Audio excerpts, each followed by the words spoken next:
नमस्कार. सॅन इन्फोटेकमध्ये आपले स्वागत आहे. मित्रांनो, आज आपण MPSCचं फॉर्म भरण्यासाठी प्रोफाईल कशी तयार करायची, यामध्ये ऑनलाईन माहिती कशी भरायची याबद्दल माहिती बघणार आहोत. तर यासाठी आपल्याला कुठलाही ब्राउझर ओपन करून त्याच्या URLमध्ये mahampsc.mahaonline.gov.in ही URL टाकावं लागेल. या URLची लिंक जी आहे ती डिस्क्रिप्शन बॉक्समध्ये आपल्याला दिलेली आहे. तुम्ही गुगलमध्ये जरी MPSC एवढं जरी टाकले तर ही लिंक आपल्याला अवेलेबल होते. त्या लिंकवर क्लिक केल्यानंतर या पद्धतीची वेबसाईट आपल्यासमोर येते. या वेबसाईटवरती आपल्याला आपली प्रोफाईल तयार करायची आहे. ती प्रोफाईल तयार झाल्यानंतर आपली पूर्ण डिटेल त्यामध्ये फिलअप करायची आहे. त्यानंतर आपण कुठलाही ॲप्लिकेशन फिल करू शकतो, ऑनलाईन सबमिट करू शकतो. तर या वेबसाईटवरती तुम्हाला ही सर्व जी माहिती आहे मराठी आणि इंग्लिश या दोन्हीमध्ये आपल्याला अवेलेबल आहे. तुम्हाला इंग्लिशमध्ये जर हवी असेल तर इथे राईट हँड साईडला इंग्लिशवरती क्लिक केल्यानंतर ही पूर्ण वेबसाईट आपल्याला इंग्लिशमध्ये अवेलेबल होईल. बघा, इथे user name, password, new user असं इथे आलेलं आहे. यामध्ये ऑनलाईन अर्ज प्रणालीमध्ये आपल्याला इथे ॲडसुद्धा इथे या वेबसाईटवरती डिस्प्ले होते. आत्ता नुकतीच आपल्याला राज्यसेवा पूर्व परीक्षा 2020ची जाहिरात इथे पाहायला मिळेल. इथे जाहिरातवरती क्लिक केल्यानंतर आपल्याला ही पूर्ण जाहिरात इथे आपल्याला मिळणार आहे. तर सुरुवातीला आपल्याला इथे आपण जर आपली प्रोफाईल तयार केलेली नसेल, म्हणजे आपण फर्स्ट टाईम फॉर्म भरणार आहात, तर आपल्याला नवीन वापरकर्त्याची नोंदणी इथे क्लिक करावी लागेल. ज्यांचं यूजर ID आहे त्यांनी इथे युजर नेम आणि पासवर्ड टाकून लॉग इन करू शकता. पासवर्ड जर विसरला असेल तर तुम्ही पासवर्ड कसा मिळवायचा ते इथे क्लिक करून तुम्ही मिळवू शकता. तर आपण आता सुरुवातीला एक प्रोफाईल तयार कशी करायची यावरती ते बघूया. इथे क्लिक करा. इथे क्लिक केल्यानंतर आपल्याला आपल्यासमोर या पद्धतीचं एक स्ट्रक्चर येईल. यामध्ये माहिती आपल्याला भरायची आहे. तर आपल्याला एक नवीन युजर नेम द्यायचं आहे. इथे आता जे काही स्टार फील्ड आहे ते कंपल्सरी आहे, आपल्याला ते भरावेच लागणार आहे.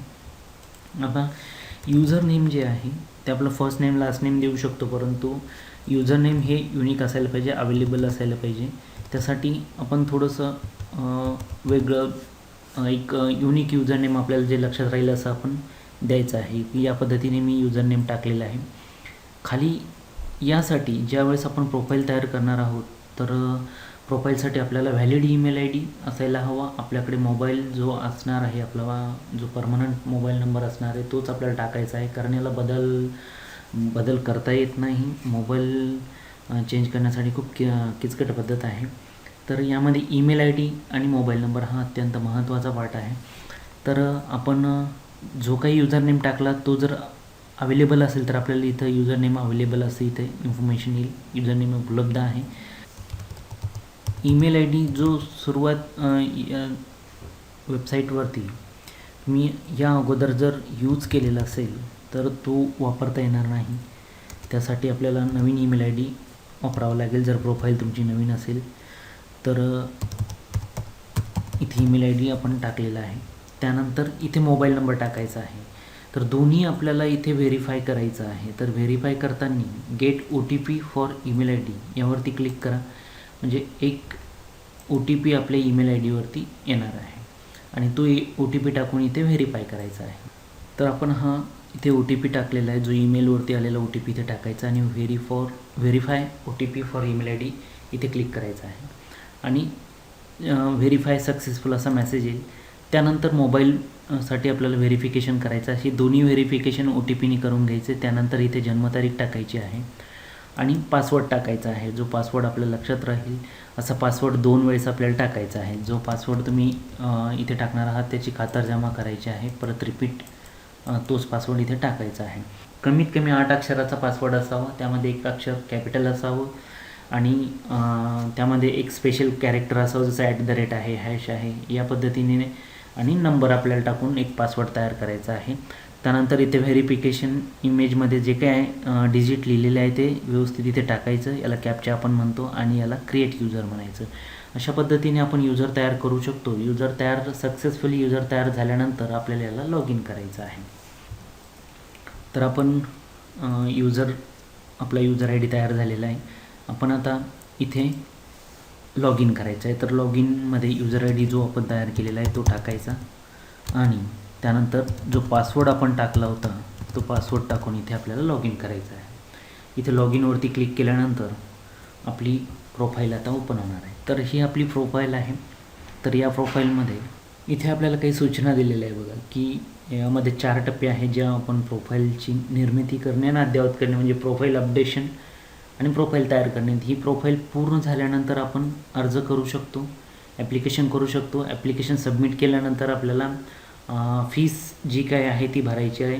ती आपण ऑनलाईन किंवा चलना थ्रू आपण भरू शकतो आणि त्यानंतर आपलं जे आहे केंद्र निवड म्हणजे जे एक्झामचं जे सेंटर आहे ते निवड करू शकतो. तर आपण आता यामध्ये बघूया की यामध्ये प्रोफाईल निर्मिती या सेक्शनमध्ये आपल्याला जायचं आहे. आता इथे गेल्यानंतर आपल्याला आपली ही जी काय प्रोफाईल आहे ती पूर्ण अपडेट करायची आहे. तर यामध्ये काय काय आहे ते आपण बघूया. तर याच्या 6 स्टेज आहे. स्टेज 1 जे आहे पर्सनल इन्फॉर्मेशन, त्यानंतर स्टेज 2 आपला ॲड्रेस, कॉन्टॅक्ट डिटेल, त्यानंतर इतर माहिती, शैक्षणिक अर्हता, अनुभव आणि शेवटी आपल्याला फोटो अपलोड करायचा आहे, जी 6वी स्टेप आहे. तुम्हाला हे मराठी आणि इंग्लिशमध्ये दोन्ही याच्यामध्ये आपल्याला बघता येईल. जर मराठीमध्ये समजायला अवघड असेल तर तुम्ही इंग्लिश करू शकता किंवा वाईस वर्सायला करू शकता. तर आता आपल्याला यामध्ये सर्वात महत्त्वाचा पार्ट म्हणजे आपलं आधार कार्ड असणं गरजेचं आहे. बघा, आपल्याकडे आधार कार्ड असल्यास आधार तपशील भरणे अनिवार्य आहे. तर आपण इथे जर आधार कार्ड असेल तर आपण याला इथे यस करायचं आहे. तुमचा आधार नंबर इथं टाकायचा आणि आधार कार्डवरील तुमचं नाव जे आहे इंग्रजीमध्ये इथे आपल्याला टाकायचं आहे. हे टाकल्यानंतर नेक्स्ट स्टेजला आपण आल्यानंतर आता इथे तुमची पर्सनल इन्फॉर्मेशन आहे. या पर्सनल इन्फॉर्मेशनमध्ये तुम्हाला तुमचं नाव जे की आडनाव, स्वतःचं नाव, मधले नाव म्हणजे मिडल नेम आणि त्यानंतर खाली इंग्रजीमध्ये पूर्ण नाव आपल्याला कॅपिटल लेटरमध्ये टाकायचं, जे की आपल्या 10वीच्या किंवा 12वीच्या सर्टिफिकेटवर जसं असेल त्या पद्धतीचं नाव इथे आपल्याला इथे भरायचं आहे. त्यानंतर देवनागरी लिपीमध्ये इथे नाव आपल्याला भरायचं आहे, जे मराठीमध्ये आपल्याला लिहावं लागणार आहे. यासाठी तुम्ही गुगल इनपुट वगैरे यूज करू शकता. गुगल इनपुटचा वापर करून तुम्ही मराठीमध्ये नाव हे व्यवस्थित आपल्याला लिहायचं आहे. त्यानंतर आईचं नाव, जन्मदिनांक तर आपण प्रोफाईल क्रिएट करताना टाकलेली असते ती इथे आलेली आहे. तुमचं एज इथे येईल. त्यानंतर तुमचं जेंडर मेल फिमेल आपल्याला इथे टाकायचं आहे. दूरध्वनी क्रमांक इथे आलेला आहे, भ्रमणध्वनी, मोबाईल नंबर. त्यानंतर आपण विवाहित, मॅरिड, अनमॅरिड. त्यानंतर आपण भारताचे नागरिक आहात का हे आपल्याला इथे इंडियन सिलेक्ट करायचं आहे. महाराष्ट्राचे अधिवास प्रमाणपत्र आहे का, म्हणजे आपलं जे काही महाराष्ट्राचं डोमेसाईल सर्टिफिकेट जे आहे ते आपल्याकडे असेल तर आपल्याला इथे यस करायचं आहे. जर तुम्ही इथे यस केलं असेल तर तुम्हाला इथे त्याचा डोमेसाईल नंबर टाकावा लागेल आणि कुठून ते घेतलेलं आहे ते आपल्याला इथे टाकावं लागेल आणि डोमेसाईल सर्टिफिकेट मिळाल्याची तारीख आपल्याला इथे टाकायची आहे. ही पूर्ण इन्फॉर्मेशन स्टेप बाय स्टेप आपल्याला पूर्ण करायची. त्यानंतर जी डिटेल येणार आहे ती मीडियम जे आहे मराठी, त्यानंतर मातृभाषेतून आपण आपली जी मातृभाषा आहे ती मराठी इथे आपल्याला सिलेक्ट केलेली आहे. जे काय असेल आपण सिलेक्ट करू शकतो.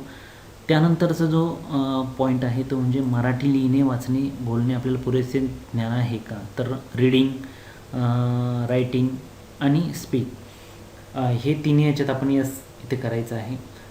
जर हँडिकॅप असेल, दिव्यांग जर असेल तर त्याला आपण यस करायचं आहे, नसेल तर नाही. जेव्हा आपण यस केलं तर हे पुढची डिटेल त्याची भरावी लागणार आहे. जसे की इथे आम्ही यस केले तर पुढे त्याचा प्रकार घ्यावा लागेल की तुम्ही हँडिकॅप कुठल्या प्रकारामध्ये येतात.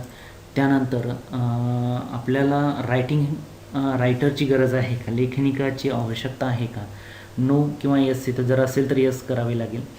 त्यानंतर हे जे आहे दिव्यांगत्वामुळे आपणास अनुग्रह कालावधी म्हणजे जो एक्स्ट्रा टाईम आपल्याला गरजेचा आहे का, त्याला यस नो इथे आपल्याला द्यायचं आहे. त्यानंतर ही जे काही डिटेल आहे आपण भरतो आहे त्यामध्ये पूर्ण ही आपल्या दिव्यांग रिलेटेड सर्टिफिकेशनची डिटेल आपल्याला टाकायची आहे, त्याची डेट, त्यानंतर त्याचा क्रमांक टाकायचा आहे, दिव्यांगाचे स्वरूप टाकायचे आहे, परमनंट आहे की कायमस्वरूपी आहे आणि त्याचे प्रमाण किती % आहे. जर आता ही सर्व डिटेल आपल्याला ज्यांचं जे दिव्यांग आहे त्यांच्यासाठी आहे, ज्या नसेल तर ही पुढील इन्फॉर्मेशन भरायची गरज नाही, परंतु त्यासाठी आपल्याला इथे नो करावं लागेल. त्यानंतर शारीरिक तपशील जो आहे तो टाकायचा आहे, की आपली उंची, त्यानंतर छाती न फुगवता वजन किती आहे, छाती फुगून किती आहे, हे सर्व डिटेल आपल्याला टाकायचे आहे. काही पोस्टसाठी म्हणजे शारीरिक तपशील हा गरजेचा असतो, त्यामुळे ही माहिती आपल्याला टाकणं कंपल्सरी आहे. त्यानंतरची महत्त्वाचा पार्ट येतो ते आपली जात, वर्गवारी तपशील, कास्ट रिलेटेड इन्फॉर्मेशन. त्यानंतर आपली कुठली वर्गवारी आहे ते आपण त्यानुसार इथनं सिलेक्ट करू शकतो. SC ST जे काय असेल, आपण आपली जी कास्ट असेल ती सिलेक्ट करा. त्यानंतर उमेदवार जो नॉन क्रिमिलेअर गटामध्ये मोडतो का, तर त्याला यस असेल तर मग त्याचे सर्टिफिकेट डिटेल आपल्याला इथे टाकावं लागेल. तुम्ही सर्टिफिकेट काढले आहे का, तर या डिटेल आपल्याला इथे भरायची आहे. त्यानंतर अनाथ आरक्षणाचा फायदा घेऊ इच्छिते का, यस नो आपण टाकून इथे ही माहिती पूर्ण भरल्यानंतर ही परत एकदा तपासून घ्यायची आणि याला समावेश करायचा. समावेश म्हणजे सेव्ह करायचं. यावरती समावेशवरती क्लिक केल्यानंतर आपला हा डेटा पूर्णतः सेव्ह होणार आहे. तर बघा इथे वैयक्तिक तपशील यशस्वीरित्या जतन झाली आहे, म्हणजे सक्सेसफुली सेव्ह झालेलं आहे. तर ही डिटेल सेव्ह झाल्यानंतर आपण वरच्या सेक्शनमध्ये येणार आहोत.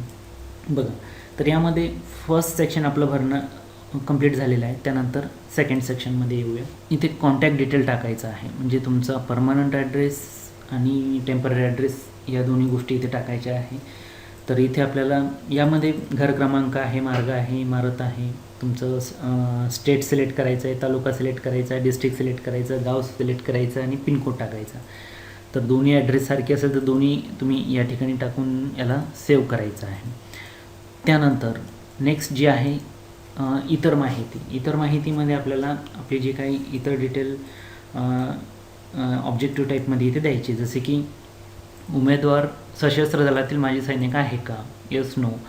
तुम्ही महाराष्ट्र शासनाचे कर्मचारी आहे का, तुम्ही BMC कर्मचारी आहेत का, तुम्ही बेस्टचे कर्मचारी आहेत का, खेळाडू आहात का, हे यस नोमध्ये आपल्याला माहिती द्यायची. त्यानंतर महाराष्ट्र नागरी सेवा लहान कुटुंबच्या याच्यानुसार आपण अपात्र ठरता का, इथे नो आपल्याला लिहायचं आहे. त्यानंतर तुमची अतिरिक्त काही अर्हता आहे का, त्यानंतर काही तुमचे इतर गोष्टी जर असेल तर तुम्ही इथे 2 याच्यामध्ये लिहू शकता. त्यानंतर तुमचे हॉबीज इथे टाकू शकता.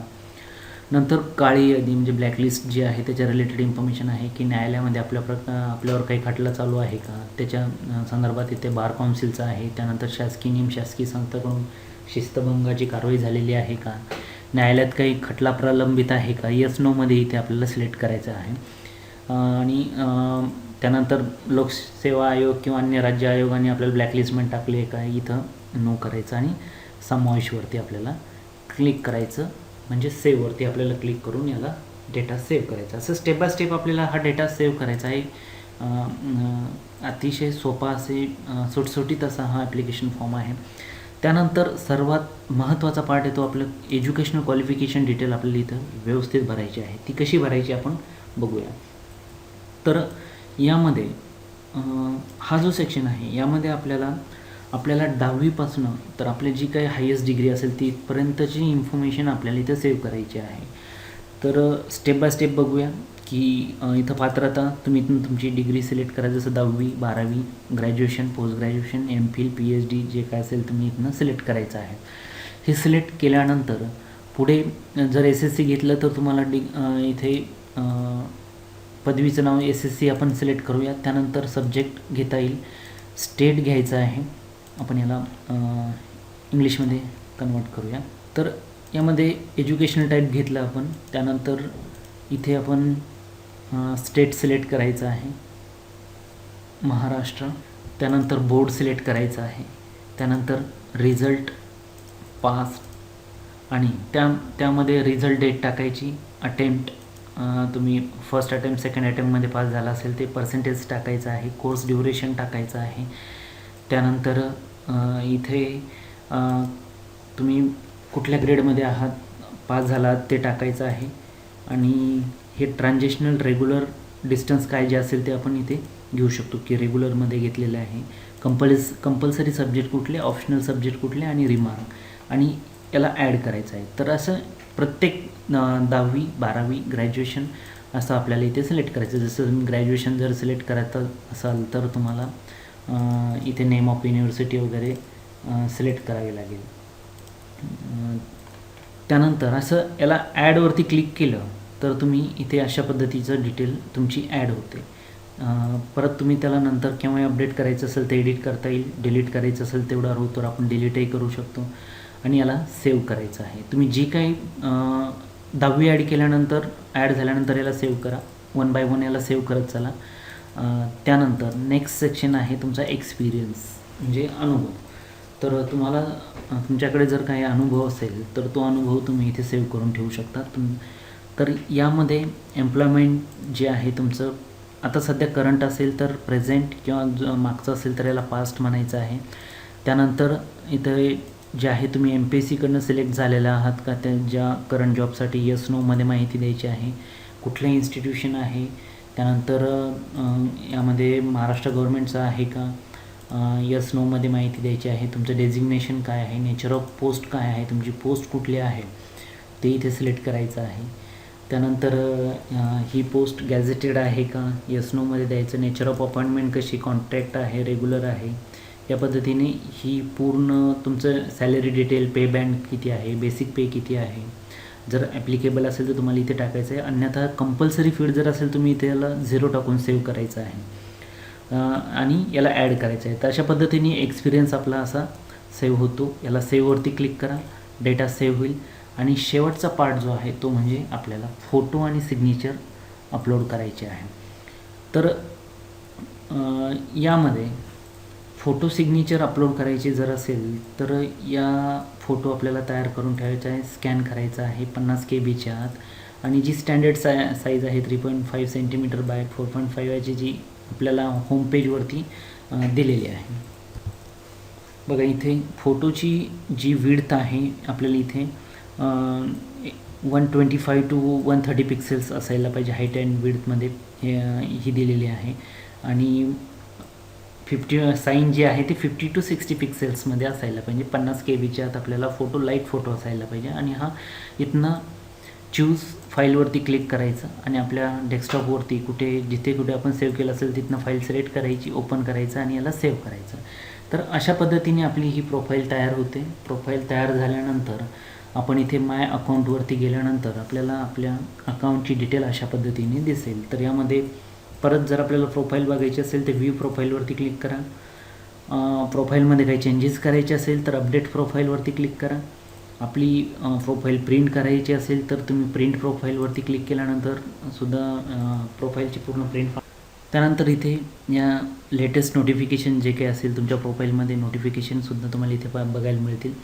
त्यानंतर आपण इथे माय ॲप्लिकेशन तुम्ही जर काही ॲप्लिकेशन केले असेल आता जसं डायरेक्ट रिक्रूट सरळ सेवा भरती आहे कॉम्पिटेटिव्ह एक्झाम आहे जसे की आता जी ॲड आलेली आहे.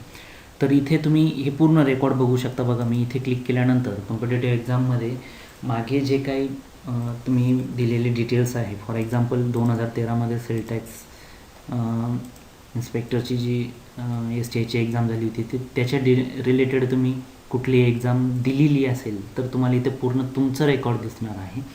तुम्ही हॉल तिकीट त्याचा रिझल्ट त्याचे जे काही रिसिप्ट आहे फीज डिटेल आहे हे सगळं तुम्ही इथे चेक करू शकता. तर इयर वाईज आपल्याला रेकॉर्ड इथे आपलं अवेलेबल असणार आहे. तर आता ही पूर्ण प्रोफाईल कंप्लीट झाल्यानंतर आता आपल्याला फॉर्म भरायचा आहे. तर तुम्ही इथे ऑनलाईन ॲप्लिकेशनवरती क्लिक करायचं आहे. आता ह्या ऑनलाईन ॲप्लिकेशनवरती क्लिक केल्यानंतर बघा इथे जे काही ॲड आलेले असतील त्याची ॲडव्हर्टाईज नंबर असणार आहे. कुठली पोस्टची ॲड आलेली आहे त्याची अप्लाय स्टार्ट डेट कुठली क्लोजिंग डेट कुठली आणि तुम्ही इथे त्याची ॲडव्हर्टाईजमेंट बघू शकता आणि इथनं ॲप्लिकेशन करू शकता. तर जे काही तुम्ही तुमच्या क्वालिफिकेशननुसार इलिजिबल तुमची जी असेल त्यानुसार इथे आपल्याला सगळ्या ॲड इथे डिस्प्ले होईल. आणि क्लिक हिअर टू अप्लाय इथे क्लिक केल्यानंतर आपण हे ॲप्लिकेशन सबमिट करू शकतो. तर आता ही जे काही बघा अप्लायवरती क्लिक केल्यानंतर ही तुमची प्रोफाईल आहे जी की माहिती तुम्ही आत्ता भरलेली आहे ही पूर्ण एकदा बघून घ्यायची. बघितल्यानंतर ही जर बरोबर असेल तर खाली बॅकला येऊन इथे आपल्याला हा फॉर्म सबमिट करता येतो. तर खाली इथे बॉटमला आल्यानंतर आपल्याला इथे काही माहिती परत एक थोडी माहिती आपल्याला इथे द्यायची आहे की प्रिव्हियसली रिकमेंडेड केलेले आहे का NPSCनी, यस नो. तुम्ही परत तुम्ही काही इंटरव्ह्यू वगैरे दिलेले आहेत का या अगोदर, इथेही यस नोमध्ये द्यायचं आहे.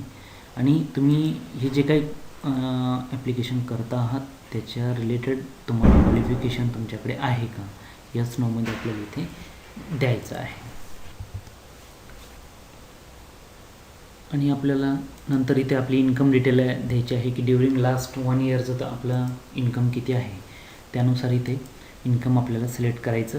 त्यानंतर प्लेस सिलेक्ट करायचं, इथे प्लेस टाकायचं आहे आणि आपल्याला हा फॉर्म सबमिट करायचा आहे. आता या सबमिटवरती याला ओके करा, हा फॉर्म सबमिट होईल. बघा इथे आपल्याला you have successfully applied for the post of state service preliminary examination 2020. आपलं ट्रान्झॅक्शन ID आलेलं आहे. हा ट्रान्झॅक्शन ID आपण सेव्ह करून ठेवा, नोट करून ठेवा, जेणेकरून आपल्याला जर काही अडचण असली तर आपण पुढे आपल्याला हा कामाला येईल. याला ओके करा. आता हा फॉर्म आपला सक्सेसफुली सबमिट झालेला आहे. आता फॉर्म सबमिट झाल्यानंतर नेक्स्ट जी स्टेप आहे ती म्हणजे आपल्याला पेमेंट करायचं आहे. तर बघा आम्ही इथे आपण बघितलं होतं की कॉम्पिटेटिव्ह एक्झामवरती क्लिक केल्यानंतर आपल्याला ही जी काही विंडो येते इथे 2019 सिलेक्ट करायचं, इथं पोस्ट सिलेक्ट करायची, जे काय पोस्ट असेल त्या सिलेक्ट केल्यानंतर फॉर्म बघा आपलं इथे आलेला आहे. आपलं ॲप्लिकेशन ID आहे, त्याला या चेकबॉक्सवर क्लिक करा आणि इथं स्टेटस जे अनपेड आहे म्हणजे तुम्ही फीस भरलेली नाही.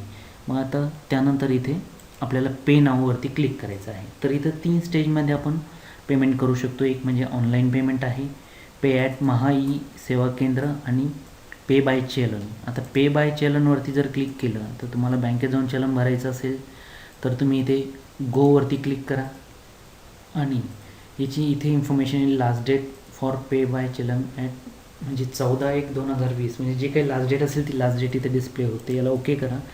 त्यानंतर हे चलन आपल्याला इथे मिळणार आहे. तर अशा पद्धतीचं एक चलन आपल्याला येईल. याची प्रिंट काढायची आणि बँकेत जाऊन तुम्ही हे चलन भरायचं आहे. दुसरी जी स्टेप आहे ती म्हणजे आपल्याला जर ऑनलाईन पेमेंट करायचं असेल तर ऑनलाईन पेमेंट हे सर्वात इझी वे आहे. बघा की ऑनलाईन पेमेंटवरती क्लिक करा, त्यानंतर गोवरती जा आणि पुढे गेल्यानंतर आता पेमेंट गेटवे आपल्यासमोर ओपन होईल. बघा तर यामध्ये तुम्ही तुमच्या वॉलेट थ्रू पण पेमेंट करू शकता, जसं पेटीएम वगैरे जे आहे पेटीएम थ्रू तुम्ही पेमेंट करू शकता. त्याला 1% ट्रान्झॅक्शन फीस लागणार आहे. नेट बँकिंगने तुम्ही पेमेंट करू शकता. बघा नेट बँकिंग थ्रू तुम्ही कुठल्या गेटवेनी जसे की Paytm, all banks, ICICI banks आणि pay government of India all banks तुम्ही इथून हे सिलेक्ट करू शकता. जसं तुमचं SBIचं नेट बँकिंग असेल किंवा इतर कुठल्याही बँकेचं नेट बँकिंग असेल तर तुम्ही इथे या लिंकवर क्लिक करू शकता. जर तुमच्याकडे डेबिट कार्ड असेल, डेबिट कार्ड थ्रू तुम्हाला पेमेंट करायचं असेल तर इथे डेबिट कार्डवरती जा. डेबिट कार्डसाठी हे ऑप्शन्स तुम्हाला इथे अवेलेबल आहे. तर याची ट्रान्झॅक्शन फीज जी आहे, जी नॉमिनल ट्रान्झॅक्शन फीज तुम्हाला इथे द्यावी लागणार आहे. त्यानुसार इथे सिलेक्ट करा, याला यावरती क्लिक करा आणि तुमचे डेबिट कार्ड डिटेल टाकून तुम्ही याला प्रोसीड अँड पे करायचं आहे. तर जी काही फीस आपल्या कॅटेगरीनुसार असणार आहे ती फीस इथे येणार आहे आणि आपल्याला अशा पद्धतीने फीस भरायची आहे. तर मित्रांनो या पद्धतीने अतिशय सोप्या पद्धतीने आपण हा फॉर्म भरू शकतो. फॉर्म भरताना योग्य ती काळजी घ्यायची आहे. आपले एज्युकेशनल क्वालिफिकेशन डिटेल प्रॉपर टाकायचं आहे आणि ही प्रोफाईल कंप्लीट झाल्यानंतर या पद्धतीने आपण ॲप्लिकेशन करू शकतो. मित्रांनो हा व्हिडिओ जर आपल्याला आवडला असेल तर इतर मित्रांपर्यंतही आपले शेअर करा. आपण जर चॅनलवरती नवीन असाल तर माझे चॅनल सबस्क्राईब करा, जेणेकरून या पद्धतीचे ऑनलाईन हेल्प माझ्याकडनं तुम्हाला मिळू शकते. हा व्हिडिओ बघितल्याबद्दल आपल्या सर्वांचे मनपूर्वक आभार. Thank you very much.